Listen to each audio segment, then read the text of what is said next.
Programang ito ay hindi sumasalamin sa polisiya o posisyon ng himpilang ito.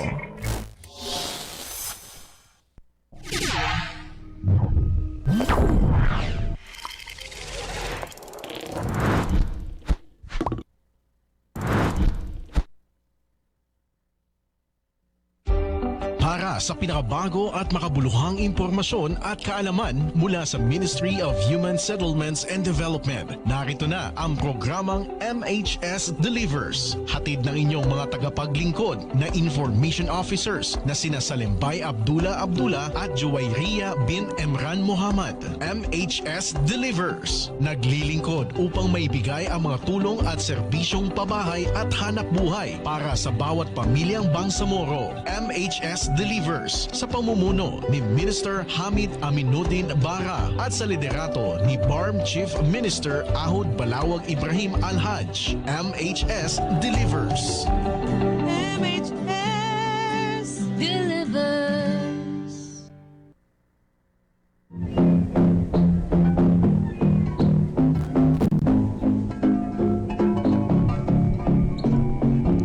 Subhanakalla ilma lana illa ma'alam tana innaka antal alimul hakim.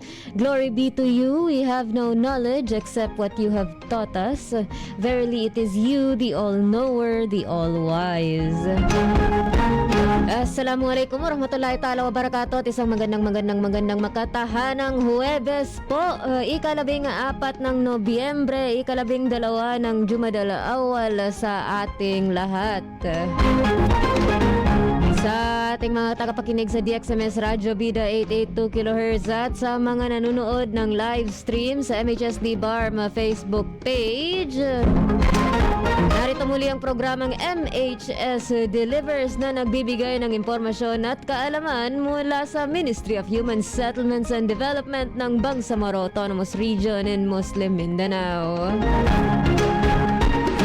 Ako po ang inyong lingkod Bangsamoro, Juwayriya bin Emran Muhammad, at ito na po ang pang-175 na episodyo ng ating programa na walang ibang hiniling pa rin kundi maggabay, magbigay ng tamang impormasyon na magagamit sa pagpapatakbo ng kabuhayan at pamumuhay, hindi lamang sa rehiyon ng Bangsamoro kundi pati na rin sa ating mga kabalay sa labas ng rehiyon. Para mas lalong mapalaganap ang ating programa, i-like, share at mag-comment sa ating live stream.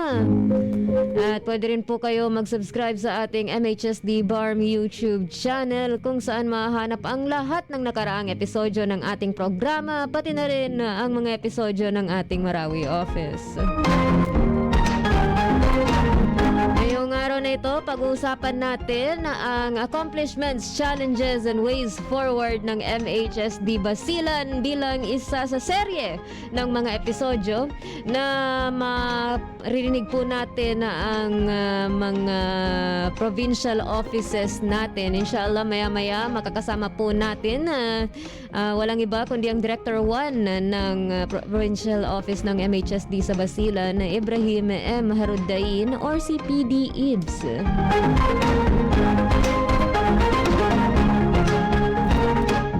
Sila Ate Sally and I think si Kuya Hamsi din ang kasama niya. Kasalukuyang may aktibidad din na nagaganap ngayon para sa updating ng Comprehensive Land Use Plan para sa municipality ng Jolo sa Sulu Province.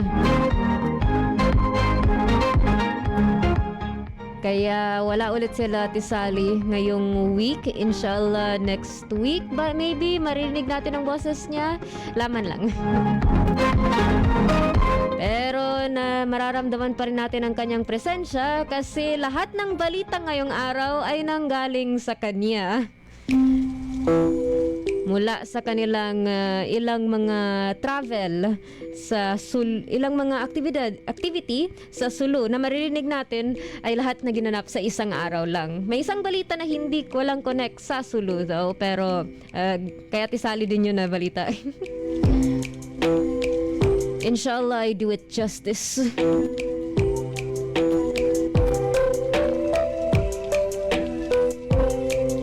So, without further ado, kami po ay magbabalik para sa mga balita na ito makalipas nitong mga paalala.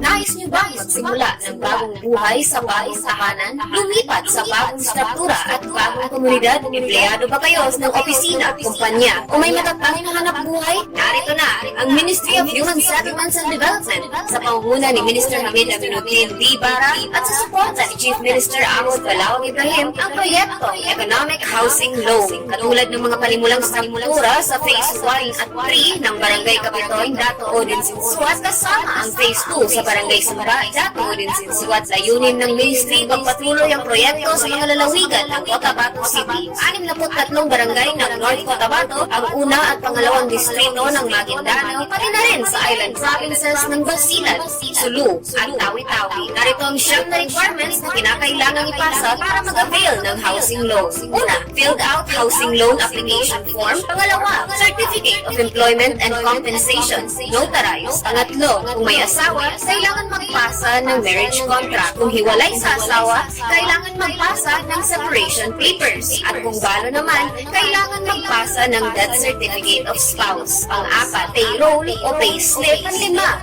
proof of belief. Pang-anim, 2 piraso ng 1x1 ID picture. Pang-pito, photocopies ng 2 valid IDs with 3 specimen signature. Kung may asawa, parehong 2 kopya ng IDs na may 3 signatures bawat kopya. Pang-walo, authorization letter na nagpapahintulot sa Pag-ibig Fund na imbestigahan ang beneficiary. At ang huli, pang-siyam, membership status verification slip.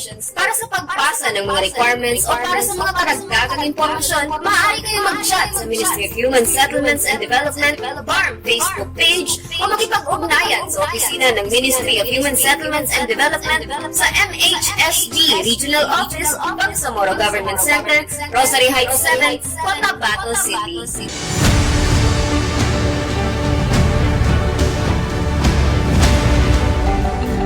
MHS delivers.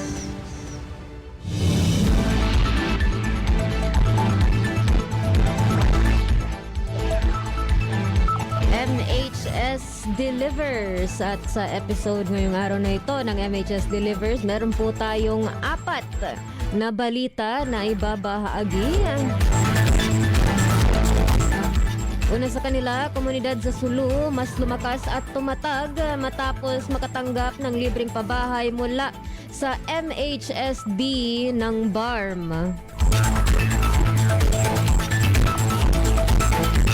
2 training center sa Indanan, Sulu nabuksan na para sa komunidad matapos isagawa ng MHSD at opisina ni MP Usman ang turnover ceremonies.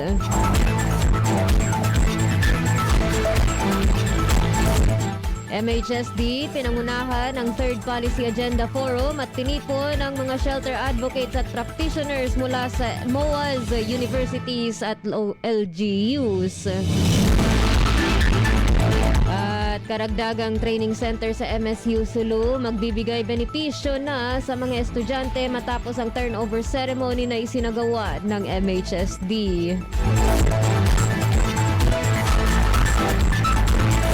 At para sa unang balita, komunidad sa Sulu mas lumakas at tumatag matapos makatanggap ng libreng pabahay mula sa MHSD ng BARM.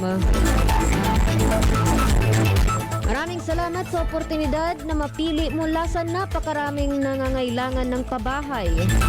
Binigyan nyo kami hindi lamang ng ligtas at komportableng bahay kung saan sama-sama kaming lalago, kundi pag-asa, katatagan, at lakas para sa mas magandang bukas. Ito ang wika ni Shelby Elias sa isinagawang awarding ceremony na isinagawa ng Ministry of Human Settlements and Development, ang housing arm ng BARM, noong 5 ng Nobyembre 2024 sa Tubig Dakula, Indanan, Sulu.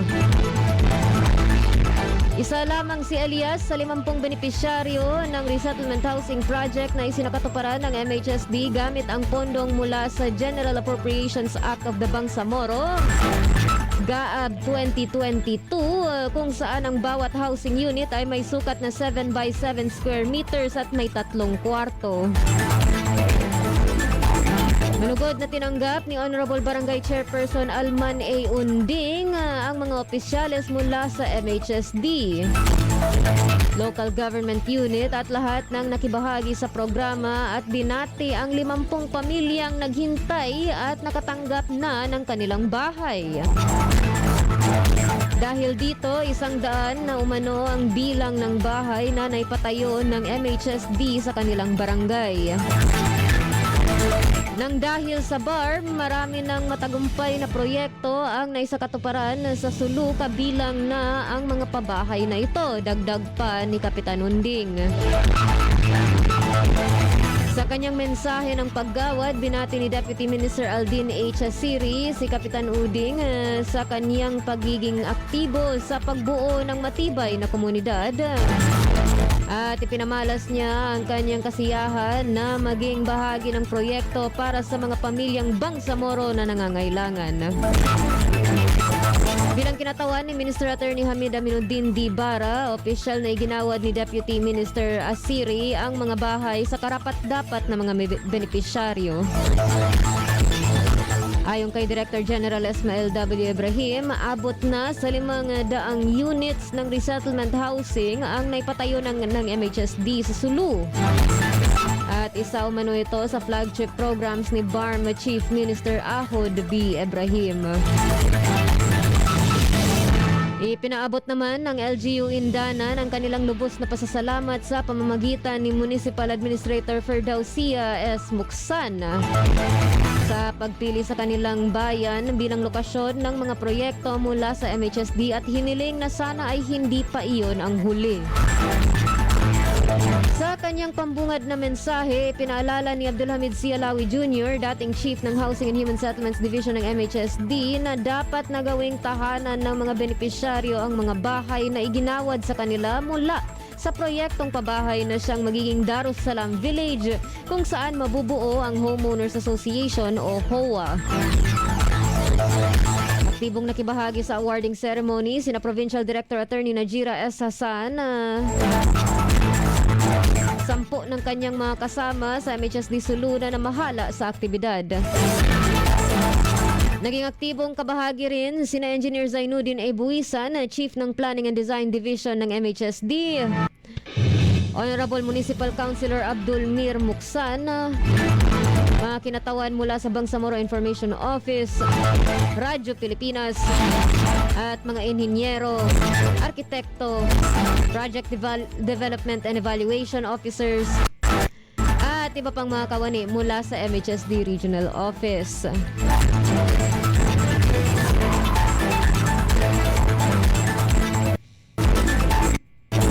Para sa pangalawang balita ngayong araw na ito, 2 training center sa Indanan, Sulu nabuksan na para sa komunidad matapos isagawa ng MHSD at opisina ni MP Usman ang turnover ceremonies.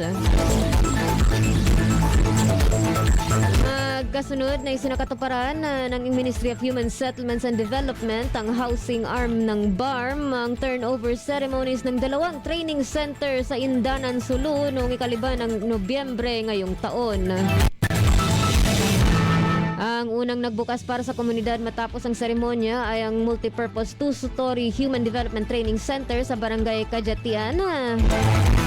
At ang ikalawa ay isang multipurpose 1-story Human Development Training Center sa Barangay Pasil. Parehong napunduhan sa ilalim ng Transitional Development Impact Fund 2021 ni Member of the Parliament Honorable Adsfar H. Usman ang 2 proyekto na maaari nang magamit para sa pagpapaunlad ng kaalaman at kapasidad ng iba't ibang sektor sa komunidad.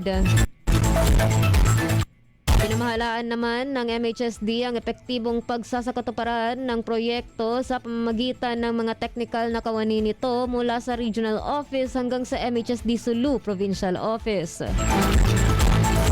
Opisyal na isinagawa ni Deputy Minister Aldin H. Asiri bilang kinatawan ni Minister Attorney Hamid Aminuddin Dibara ang turnover ng training center sa local government unit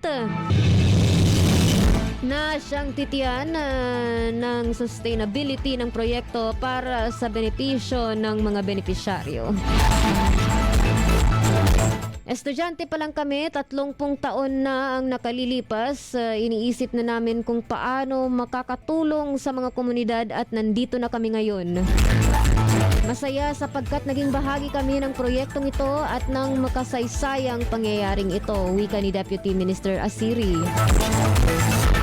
Pinaalam din niya ang kahalagahan ng training centers na tutugon sa mga magkakaibang pangangailangan ng mga sektor tulad na lamang ng mga kabataan, kababaihan at religious leaders.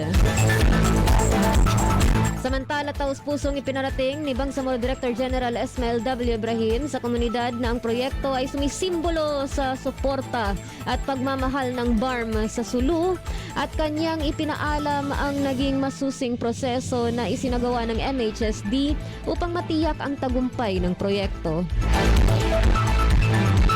Malugod namang tinanggap ng LGU ang responsibilidad sa pamamagitan ni Municipal Administrator Ferdowsia S. Muksan na nagsilbing kinatawan ni Honorable Mayor Hermot D. Jikiri. Nagpasalamat ang opisyal sa project proponent at implementer sa pagpili ng 2 barangay sa Indanan na maging mga lokasyon ng 2 proyekto. At kinumpirma niyang malaking tulong ang mga ito sa pagpapaunlad ng technical skills ng iba't ibang mga sektor. Ayon naman kay MP Usman, ang proyekto ay para talaga sa Sulu at sa mga tausug at ang disenyo ng training center ay iniangkop talaga sa lugar at sa pangangailangan ng komunidad at bilang pagkilala na rin sa malaking tungkulin na ginagampanan ng mga ulama. Hindi kompleto ang BARM kung wala ang Sulu at sa lahat ng panahon nandito kami upang sumuporta sa MHSD at sa mga mamamayan. Pagbibigay diin pa ni MP Usman. Sa kanyang pambungad na mensahe, sinabi ni Director for Technical and Regulatory Services, Suharto S. Wahab, na ang proyekto ay napapanahon at aligned sa 12-point agenda ng BARM at sa Sustainable Development Goals 2030. Ayon pa sa kanya, ang proyekto ay tripartite at binigyang acronym niya ito na TRI kung saan ang T at technical na kumakatawan sa MHSD. Ang R ay resources na siyang opisina ni MP Usman. At ang I naman ay institution kung saan ito ay ang LGU na siyang magpapanatili ng proyekto. Malugod na tinanggap ni Provincial Director Attorney Najira S. Hasan ng MHSD Sulu ang mga opisyales at mga nakibahagi sa programang ginanap sa Kadyatian at kanyang ipinaalam ang kanilang pagsisikap na gawing mabunga ang resulta nito. Ginanap naman ang turnover ceremony sa mismong lokasyon ng training center sa Pasil, partikular sa Camp Yusuf Jikiri na nagsilbing kampo ng Moro National Liberation Front.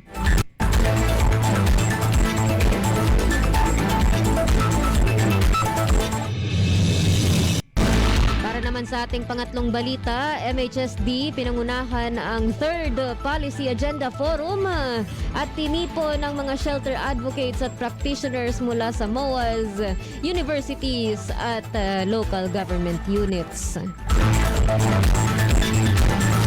Patagumpay na naisakatuparan ng Ministry of Human Settlements and Development ang housing arm ng BARM ang 3rd Annual Policy Agenda Forum na ginanap noong ika-29 ng Oktubre 2024 sa Pagana, Cotabato, Cotabato City. Ang kaganapan ay pinamahalaan ng Policy Development Coordination and Regulation Division o PDCRD, ng Technical and Regulatory Service ng Ministry at kabilang sa mga aktibidades sa pagdiriwang ng National Shelter Month ngayong 2024 na ginugunita tuwing buwan ng Oktubre.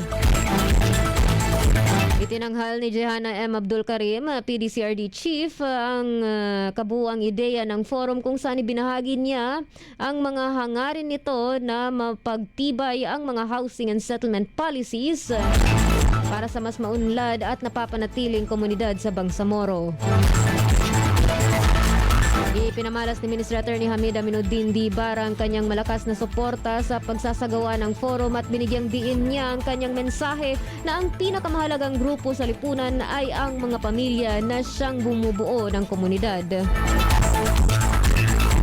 Isa sa mga layunin ng pagbalangkas ng mga polisiya ay upang makahanap ng solusyon sa mga isyu na kinakaharap ng sosyedad, wika pa ng ministro. Ayon naman kay Director General Esmael W. Ibrahim, mahalaga ang mga prioridad na mga polisiya para sa pagtiyak ng matibay, ligtas, abot-kaya at accessible na mga proyektong pabahay. Tampok sa forum ang masusing pagtalakay ng mga topikong 4PH program, policy formulation for sustainable affordable housing through condo-type development, human settlements profile in Ligawasan Marsh, at living with waters, regulation of water settlements.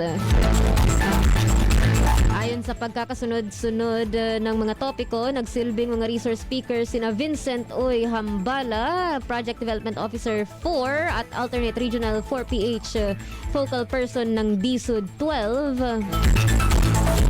Dr. Nasruddin A. Buisan, Director 2 for Research and Development Services ng MOST BARM.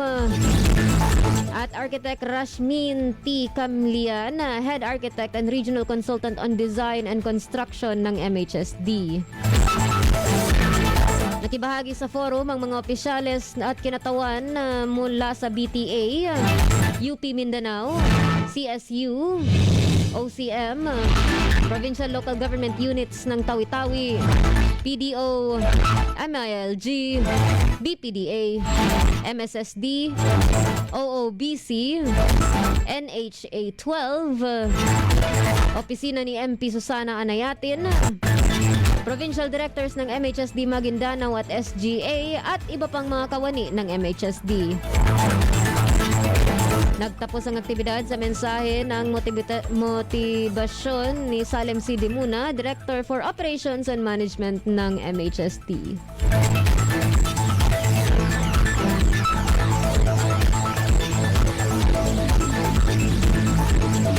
At para sa huling balita ngayong araw na ito, karagdagang training center sa MSU Sulu magbibigay benepisyo na sa mga estudyante matapos ang turnover ceremony na isinagawa ng MHSD.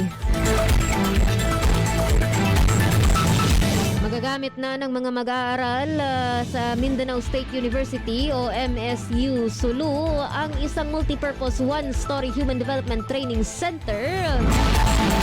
Matapos itong ma-turnover ng Ministry of Human Settlements and Development, ang housing arm ng BARM at ng opisina ni Member of the Parliament Attorney Jose I. Lorena noong 5 ng Nobyembre taong kasalukuyan na ginanap sa MSU Sulu Campus.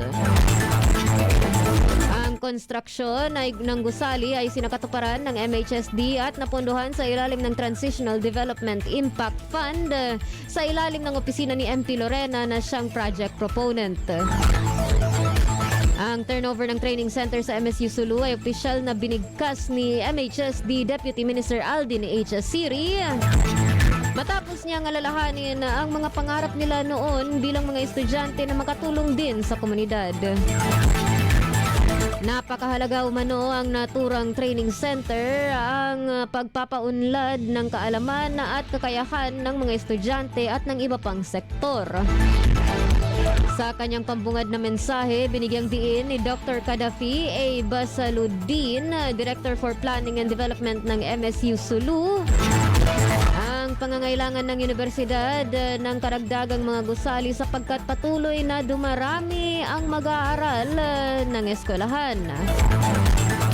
Kinumpirma rin niya na napakalaki ng maitutulong ng training center sa paglinang ng kaalaman at kakayahan ng mga mag-aaral. Ipinarating naman ni Abdul Basar C. Abdullah ang mensahe ng patuloy na suporta mula kay MP Lorena at ang malasakit nito sa mga mag-aaral na naipakita niya sa pagtugon sa kahilingan ng paaralan na maging benepisyaryo ng kanyang proyekto. Sa kanyang mensahe ng pasasalamat, kinwento ni Professor Rohina S. Adju, Director for Administration ng MSU Sulu, ang kanilang pagsisikap na mapunan ang mga kakulangan sa infrastruktura sa paaralan upang matugunan ang patuloy na pagdami ng bilang ng mga estudyante at ang tumataas nilang pangangailangan. Ibinahagi naman ni Bangsamoro Director General Esmael W. Ibrahim ang kanyang kaligayahan para sa tagumpay na nakamit ng pakikipagtulungan kasama ang iba pang mga proyekto na ipinatupad ng MHSD sa lalawigan ng Sulu. Nagtapos ang programa sa mensahe ni Professor Abubakar I. Rajuni kung saan kanyang binigyang pagkilala ang mga guro at iba pang mga kawani ng universidad at nagpasalamat muli sa MHSD at kay MP Lorena. Yun po ang ating balita ngayong araw na ito para sa mapayapang pamumuhay at maunlad na pamamahay. Ako po ang inyong lingkod Bangsamoro Juay Ria Bintemran Muhammad. At nakikita ko po na available na ang ating guest ngayong araw na ito. Inshallah, marinig po natin ang kanyang boses bago tayo magdako sa ating balitaan. Sa ating ano bang commercial sa Tagalog? Sa ating yun, commercial. Pidibs, Assalamualaikum. Waalaikumsalam warahmatullahi ta'ala wabarakatuh. Alright. So kasama po natin ngayong araw na ito si PD Provincial Director ng MHSD Basilan Ibrahim M. Harodain para pag-usapan ang accomplishments, challenges and ways forward ng MHSD Basilan. Gusto niyo po mag-salam muna bago tayo mag-commercial, sir? Assalamualaikum warahmatullahi ta'ala wabarakatuh. Alright. Then, maya-maya, mas lalo nating marinig ang boses ni PD Ibs para sa kanyang accomplishments, challenges, and ways forward report ng MHSD Basilan. Pero for now, dadako po tayo sa ating mga paalala. So, kita-kits po ulit, PD Ibs. Araw sa hapon. Yes. Alright. Then, kami po ay magbabalik para sa segmentong IPH at HSF makalipas nitong mga paalala. Mga biktima ng hidwaan, kalupitan, kalamidad, mga internally displaced persons o IDPs, mujahideen at kanilang pamilya, at indigenous people. Sila ang mga beneficiary ng resettlement housing projects na libreng makakabenepisyo ng mga nangangailangang benepisyaryo sa pamamagitan ng Ministry of Human Settlements and Development. Sa ilalim ng Bangsamoro Appropriations Act 2021, tututukan ng MHSD ang pangangailangan sa mga pabahay ng mga nangangailangan pero walang kaya. Sa ilalim ng pamumuno ni Minister Attorney Hamid Aminuddin Bara at sa suporta ni Chief Minister Ahod Balawag Ibrahim, narito ang Ministry of Human Settlements and Development para punan ang pangangailangan para sa mga bagong tahanan para sa mga nawalan. Para sa mga karagdagang impormasyon, maaari kayo mag-chat sa Ministry of Human Settlements and Development FARM Facebook page o makipag-ugnayan sa opisina ng Ministry of Human Settlements and Development sa MHSD Regional Office, Bangsamoro Government Center, Rosary Heights 7, Cotabato City.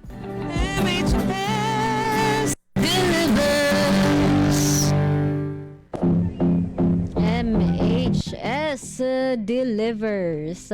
At ngayong araw na ito, isang mabilisang isang mabilisang IPH po tayo patungkol sa tinatawag na takaful. Takaful? Takaful. Isa po itong uri ng sistema ng seguro na ginawa upang sumunod sa mga batas ng Sharia, kung saan ang pera ay pinagsasama-sama at nilalagay para ma-invest. Ang Takaful ay isang sistema ng kooperatiba, ng reimbursement o pagbabayad ng sakaling mawala na isinaayos bilang isang Islamic o sumusunod sa Sharia na alternatibo sa conventional insurance na naglalaman ng riba at garar.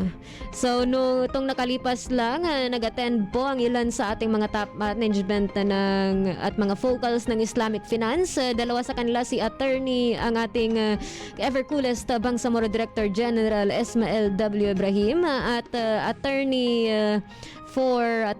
Nasiha Mamarangkas sa first Takaful Summit na ginanap sa Pagana, Cotabato noong kahapon actually, November 13. So marami po silang natutunan doon at na-refresh doon para sa pag-promote ng Takaful Islamic Insurance at marami po silang natutunan lalo na sa pabahay. So inshallah magamit po ang mga natutunan na yun para sa mga susunod na proyekto ng MHSD. Pati ang ating Chief ng Admin and Finance Division na Siba Pangka kasama rin po sa mga nag-attend nung summit. Pretty sure not sure kung may iba pang nagdaan ba? Director for Operations and Management Services Salem CD muna nag-attend din na. Alright. At yun po ang ating mabilisang segmentong IPH, Impormasyong Pambahay at Hanap Buhay. Marami din po tayong mga nag-comment sa ating live stream. Una sa kanila si Dars. Yo, welcome back. Long time no see. Good morning po, sabi niya. This Darren, also known as Dars and also a previous OJT student of MHSD BARM, galing CIS, is watching from Ramon Magsaysay Memorial Colleges Marbel Incorporated Registrar's Office, City of Coronadal. Yo, stay safe Dars, safe travels, and ingat po lagi. Syukran sa chat. We have also from Haini good morning. And also from Nusaira, salam, watching from MHSD Basilan.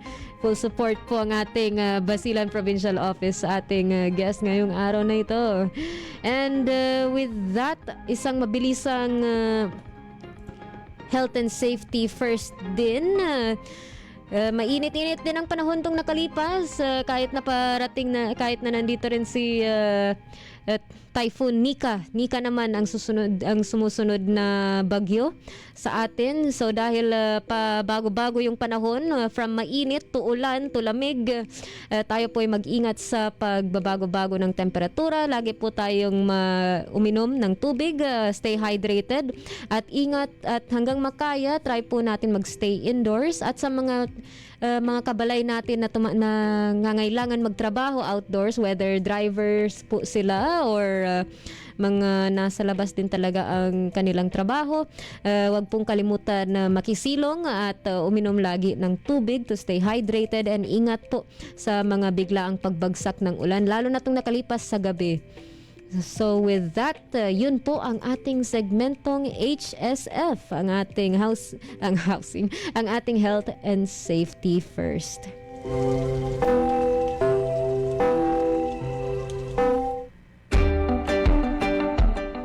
So without further ado, dadako na po tayo sa ating paboritong parte ng ating programa, ang highlight segment na MHS Discusses, kasama ang walang iba kundi ang Provincial Director ng MHSD Basilan para pag-usapan ang accomplishments, challenges, and ways forward, PD Ibrahim M. Harudayan. Assalamualaikum PD ulit.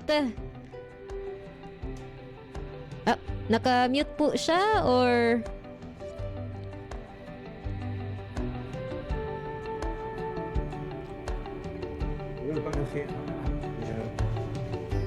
Okay na, okay. Marinig po kayo. Assalamualaikum warahmatullahi ta'ala wabarakatuh. Waalaikumsalam warahmatullahi ta'ala wabarakatuh. Musta po kayo, PD? Alhamdulillah po, ma'am. Alhamdulillah. Alhamdulillah. Kumusta po ang opisina ninyo, PD? Alhamdulillah po, ma'am. Sa Alright. blessing na Allah subhanahu wa ta'ala, we still hardworking for the sake of Bangsamoro. So true. For the Bangsamoro. So, keep in mind po, yun, for the Bangsamoro sa lahat, sa mga babanggitin natin mamaya sa ating MHS discusses. Because, without further ado, similar sa last year nating mga pagtalakay, kumusta po ang mga proyekto natin sa Basilan? Whether infrastructure man siya, trainings man ng CLUP, kumusta po ang status ng mga activities dyan?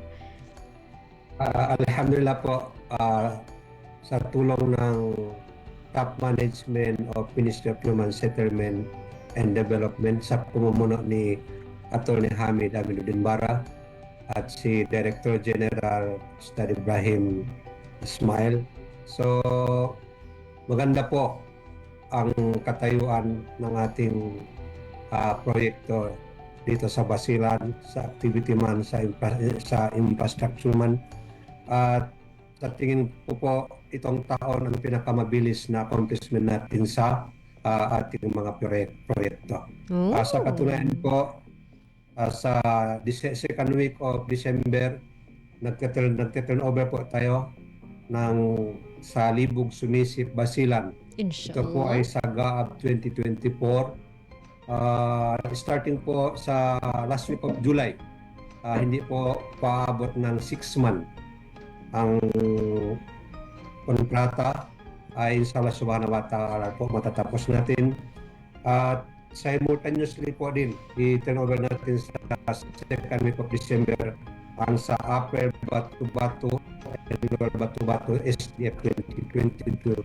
Alas May lang po tayo mag-groundbreaking, alhamdulillah.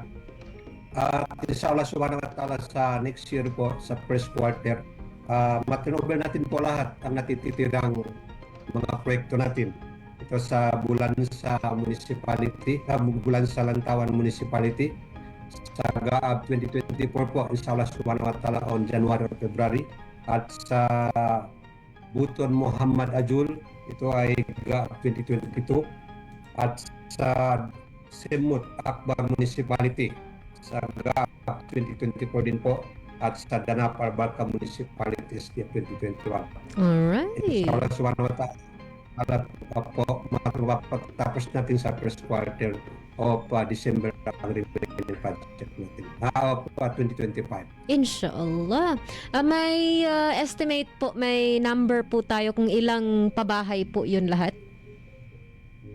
Total. Ang itong sa December, second week of December, turnover natin, ito ay composed of 100 units na housing. 50 units sa Libog Sumisip at 50 units po sa Upper Batu-Batu and Lower Batu-Batu Akbar Municipality, including po ang tubig at ang ARC ng ating housing po. Okay, so 100 inshallah sa second week ng 100. December. And yung sa first quarter ng January, ay first quarter ng 2025? Quarter January, may 200 housing unit po tayo at kasali doon ang road at ang tubig po sa Albarca Municipality sa Kalasumano. Inshallah. May mga training centers po tayo sa Basilan? May training center po tayo sa Ubit, Lamitan Municipality. Ito po ay inshallah baka mahabol sa first quarter of 2025 sa Allah Subhanahu. Alright. And sa ating pagbahagi ng technical assistance para sa pagbuo ng comprehensive land use plan ng ating mga local government units, kumusta po yun? Inshallah subhanahu wa ta'ala, may training po kami sa Davao sa November 24 hanggang November 29. Ito po ay CLUP Module 3 and 4 inshallah subhanahu wa ta'ala sa LGU ng Basilan. Oh, inshallah. Right. So, lahat ng activities ninyo is more on lahat ng nabahagi ninyo ngayon is more on for future reference, kumbaga. So, mga paparating na mga activities yun. Atras po tayo konti. Kumusta po kayo nung previous months ngayong 2024? Ano po, may mga gusto kayong ibahagi from earlier 2024 na mga activities? Sa 2024 po, karamihan sa mga activity namin, ito po ay mga monitoring. Sa monitoring ng under ni Sir Dia, Sir Mama, at sa CLUP din monitoring, at sa mga groundbreaking po itong sa project na sa 2024. Alhamdulillah, ang project natin hindi abot ng 6 months matatapos natin na po. Alhamdulillah. Shoutout sa ating Monitoring and Evaluation Division led by Chief Yasir Mama, and sa ating TRS, Technical and Regulatory Services, sa kanilang pagbahagi ng technical assistance for CLUP. With that, gusto nyo pong ibahagi kung ano po itong itsura ng pag-monitor ninyo. Kaya maisip nating island provinces na ang image is maraming pagbabangka ang nagaganap para sa ating mga projects. Last week na pag-usapan namin with Tawi-Tawi was maraming island hopping, kumbaga, sa kanilang monitoring. Kumusta po kayo sa Basilan, sir? Alhamdulillah po, about sa atin infrastructure housing unit. Ang Basilan po as ang municipality, composed of 13 municipality, pero ang 11 municipality nasa island po. Pero yung dalawa, nasa mainland po. Tapos yung dalawa sa island po. So tungkol po sa housing natin, hindi po tayo nakapaglagay ng housing sa mga island provinces, sa island municipality pala. So ang nagawa namin lang, pumunta doon sa monitoring. So sasakay kami ng bangka. So mag-rent po kami ng bangka. So while sa mainland, as usual, gumagamit po tayo ng sasakyan sa pag-monitor ng mga project natin. Alright, so karamihan ng projects natin sa Basilan is nasa mainland din naman. Yes po. May target po tayo sa 2025, pero hindi po alam natin ang resort ng budget natin. Only 50 house yung approved. So hindi po nakapasok ang island municipality. Pero according to our top management, priority po ang island municipality like Haji Mu'tamad Municipality, Island Municipality, at Tabuan Lasa Island Municipality. Shout out. So sa subhanahu wa ta'ala soon, maglagyan natin ng Inshallah. sa papabahay. Shout out sa Ministry of Finance and Budget and Management. Baka naman. So, with that, nabanggit ninyo na wala pa tayo sa island municipalities for Basilan. Pero aside doon, ano pa pong ibang mga challenges na na-encountered ninyo during either implementation or monitoring or sa pagbahagi ng CLUP technical assistance? Ang nakita ko po challenges dito sa amin, especially sa Basilan po. Sa totoo lang po, ang MSSD dito sa Basilan parang umuunlad po at makilala po sa buong Basilan. At kung minsan po pinagkamalan pa kami ang mga housing ng kapyanan na sa atin. Napagkamalan na kapyanan. Ngayon, sa mga MSSC Provincial Office, bawat araw punong-puno kami po ng bisita, mag-a-apply ng housing, especially po ang mga kapatid natin na mga MILF. Halos lahat, araw-araw pumunta sa housing, tatawag sa office natin, tatawag humingi ng housing. At mga kapatid natin MNLF at mga LGU at mga stakeholder, lahat po. Ang problema po, sinabi natin sa kanila na limited po ang approval ng project natin. Sana po ang budget ng finance i-open po talaga dahil alam natin sa lahat ng pangailangan ng Bangsamoro, ang basic unit na pangailangan ng Bangsamoro ang housing. Kaya nang marami tayong ma-turnover, almost 500 na po, parang nakikita nila dito sa buong Basilan at pinakamagandang housing sa buong Basilan, ang MSSD. Kaya na ang mga tao po, focus sila, hinahanap, pinupuntahan, tinatawagan ng office natin, humingi sila po ng housing para sa kapagkanan ng Bangsamoro. At paano nyo po sila paano nyo po kapag nakakatanggap man kayo ng mga tawag na yon at mga queries na yon, ano po ang ways ninyo para ma-deflect or masagot yung hinihiling nila since limitado nga ang ating mga projects? Parang una-una po ang sagot ko sa kanila, ang distribution ng housing natin po by municipality. Halimbawa po may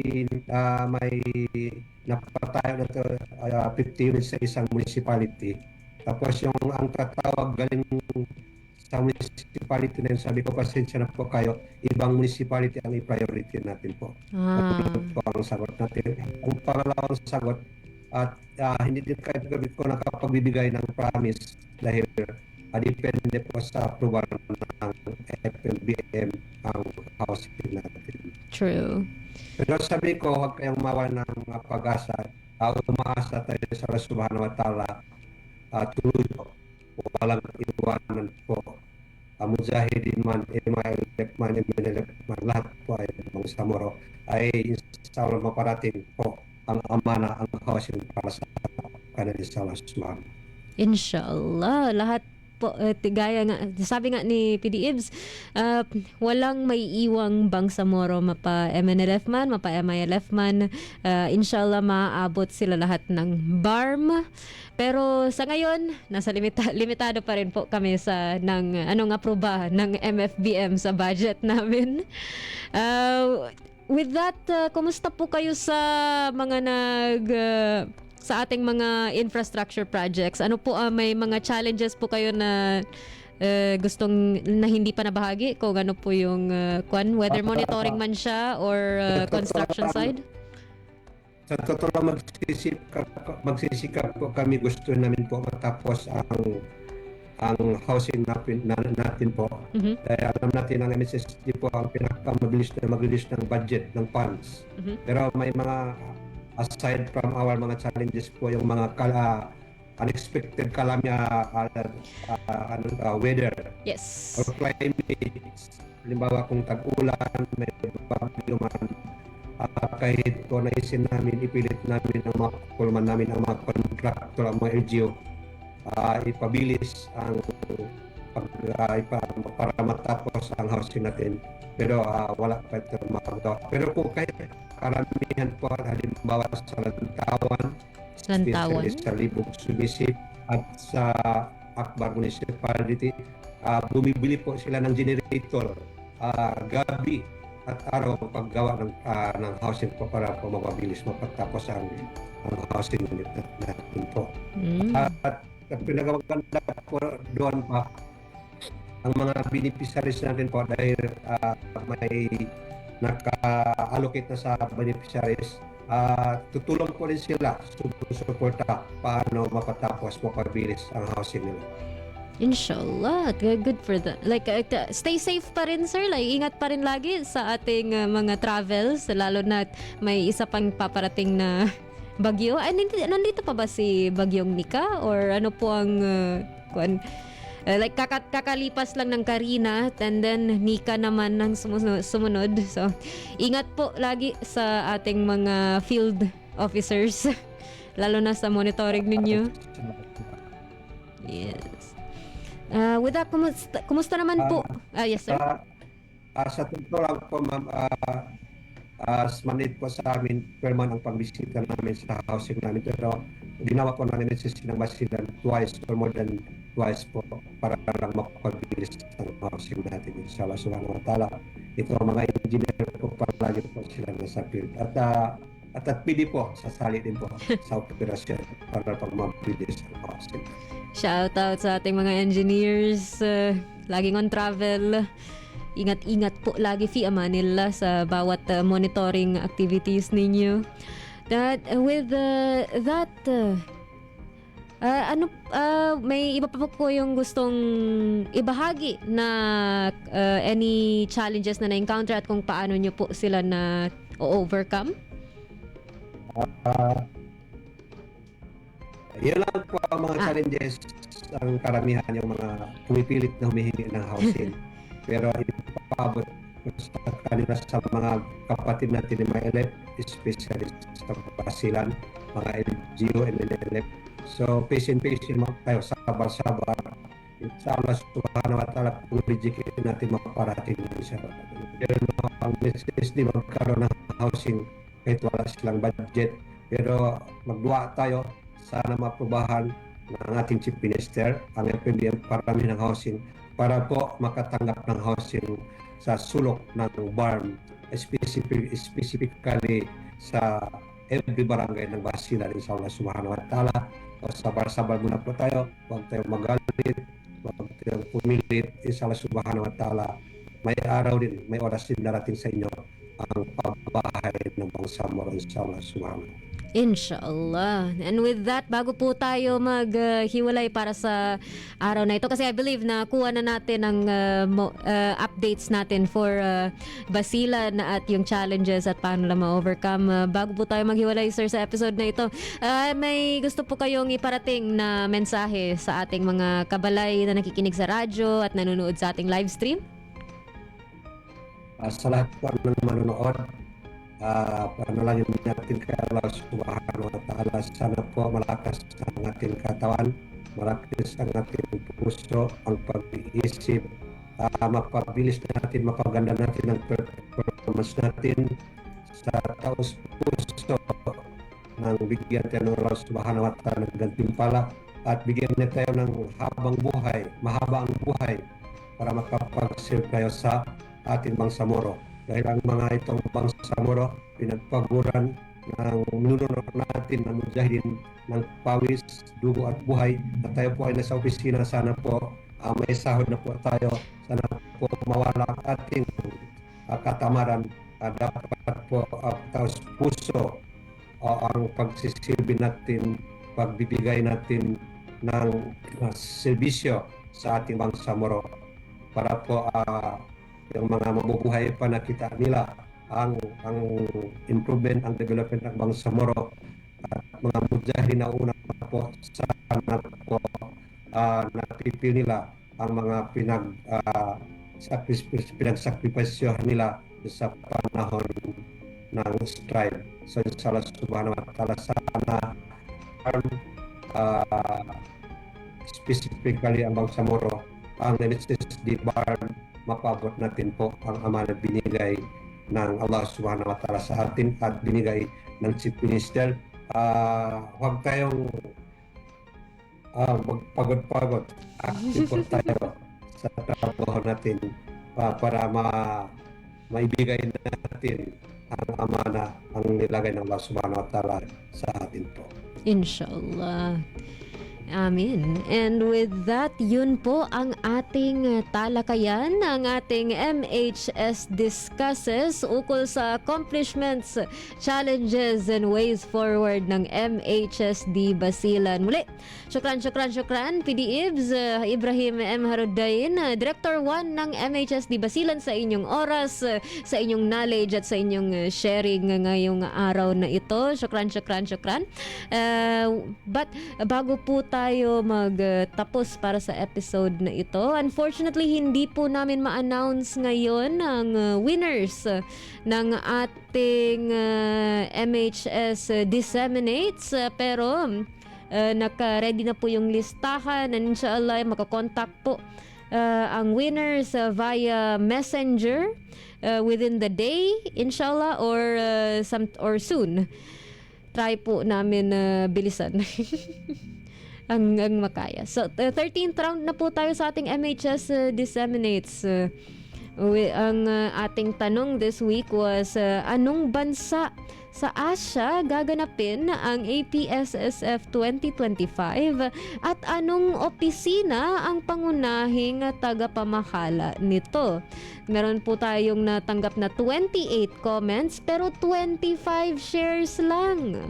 Kasi now dito tayo magdaong gaga kasi kasi ay isa sa mga instructions ay i-share in public yung post na may caption na MHS delivers.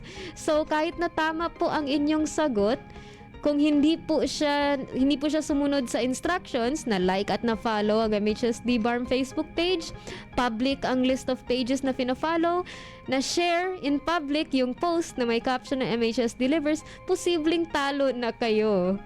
Kaya kung nagtataka kayo bakit lagi kayong talo sa ating MHS Disseminates, 150 pesos na GCash ang posibleng mapanalunan, posibleng dahil yun.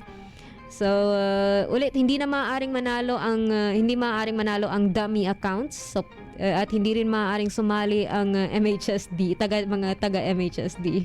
Kinakailangang may GCash account ang bawat mananalo bago maaaring may padala ang premyo. So, hindi nyo pwedeng gamitin ang parehong GCash account ng ibang nanalo. So, for example, pareho kayong sumali ng kapatid ninyo. Hindi pwedeng isang GCash account ng isang kapatid lang ang gamitin kasi isang GCash account lang ang tanggapin namin. Kumbaga, so kailangan ng ibang GCash account naman. And sa kada round din. So kung next round gusto nyo, isa lang sa inyong nanalo, pwede nyo gamitin yung same na GCash from last round. Tama ba? Nagets ba? 10 ang posibleng winners ngayong week na ito. Itong mga tinatanong namin sa MHS Disseminates para sa GCash na papremyo, available po ang sagot sa ating Facebook page. And lahat sila nababalita po namin. So, kung kailangan ninyong i-search yung tamang sagot, pwede rin kayo mag-Google, yes. Pero pwede nyo rin hanapin sa ating Facebook page ang tamang post, ang tamang article na tungkol doon sa tanong. But side po doon, meron din po narito na po tayo sa segmentong KKK kung saan ang inyong kasagutan sa aming katanungan ukol sa mga kaalaman ng ating programang posibleng magpapanalo sa inyo ng 100 peso load.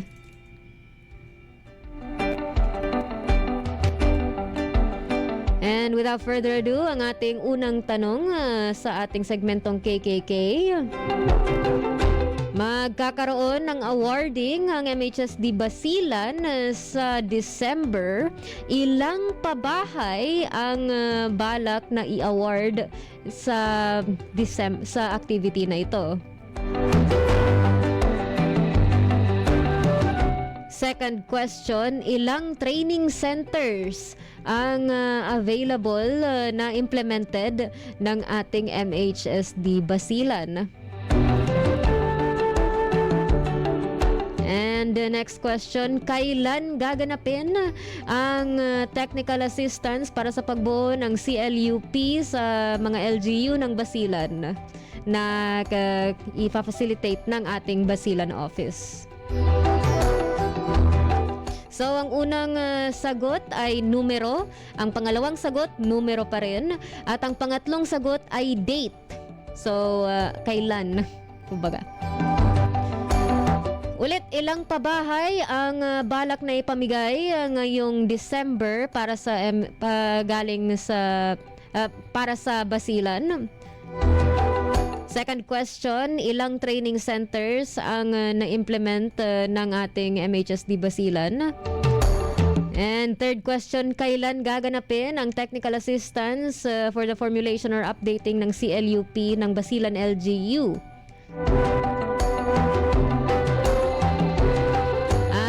Dito na po nagtatapos ang ating programang MHS Delivers sa ngalan ng ating nagbubuting Minister Attorney Hamid Aminuddin D. Bara, Deputy Minister Aldin H. Asiri, Director General Esmael W. Ibrahim, at sa ating mga kabalay sa ICS, Salembay A. Abdullah, Dato Nohaz A. Daud, Hamsari H. Pala, Almansur S. Ugaw, at Jasmine Langgi, at sa ating mga kabalay sa DXMS, Sir Rupert and Sir Jeffrey. Kami po ang inyong lingkod na laging nagsasabing lagi po nating tandaan ang ating mga hashtag na hashtag trabaho ko, ibada ko, hashtag work with excellence and perfection, Hashtag our home, our dream. Hashtag building community, building umma. Ako po ang inyong lingkod Bangsamoro, Juwayria bint Emran Muhammad. Nagpapaalam po sa ating 195th episode at nagsasabing Assalamualaikum warahmatullahi ta'ala wabarakatuh. Sumainyo ang programang MHS Delivers. Naglilingkod upang maibigay ang mga tulong at serbisyong pabahay at hanap buhay para sa bawat pamilyang Bangsamoro. MHS Delivers sa pamumuno ni Minister Hamid Aminuddin Bara at sa liderato ni BARM Chief Minister Ahud Balawag Ibrahim Al-Haj. MHS Delivers. Ang mga pananaw at opinyon na ipinapahayag ng mga tagapagsalita at mga panauhin sa programang ito ay hindi sumasalamin sa polisiya o posisyon ng himpilan.